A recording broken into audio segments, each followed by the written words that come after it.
Welcome once again to Noir Alley. I'm your host, Eddie Muller, here in my bunker at Bar 355 in Oakland, California.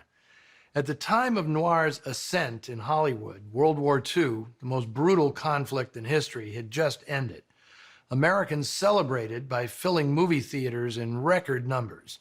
They wanted an escape, and some of it came in the form of sexy, if sinister films like The Killers, The Postman Always Rings Twice, and The Big Sleep. If the war was mentioned in films like these, it was usually to provide backstories for characters grappling with personal trauma.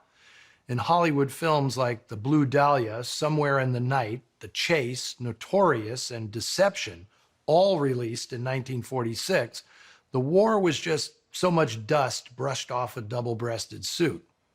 One film that year, however, plunged viewers fully into the horror, guilt, and shame of World War II. And it's the film I have for you today. The Murderers Are Among Us premiered on October 15, 1946 in Berlin, the one-time film capital of Europe, then under the control of occupying Allied forces. This was the first film made and exhibited in post-war Germany. In its ambition, gravity, and the depth of its suffering, it made the darkness in American noir feel like a walk in bright sunshine. Only recently has this film become known in the West. The reason is simple. It was the first production of DEFA, an East German movie studio controlled by the Soviets.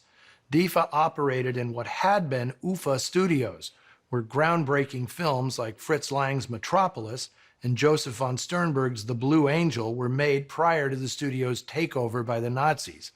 After that, what had been, alongside Hollywood, the most creative cinema factory on earth, became merely a propaganda machine for the Third Reich. In 1946, 3 of the 4 Allied powers, Britain, France, and the United States, were jockeying to give film distributors in their respective countries prime positions in a post-war German market that was essentially starting from scratch.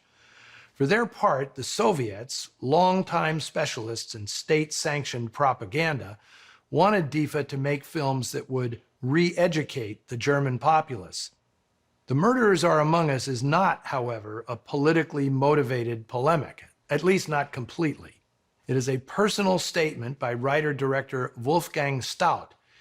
Now, if he didn't have the renown of countrymen Fritz Lang, Billy Wilder, and Otto Preminger, that's because, unlike those famous émigrés, Stout stayed in Germany during the war, working under Minister of Propaganda Joseph Goebbels.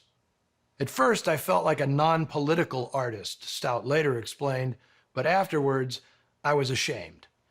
The remorse and entrapment Stout felt at having his talent co-opted by the Nazis is what compelled him to write The Murderers Are Among Us. He completed the script well before the Reich's surrender, and if it had been discovered, Stout most likely would have been jailed or executed. The script was originally titled The Man I Will Kill, a noir title if ever there was one. It reflects an artist more interested in a tale of personal retribution than in re-educating the German public.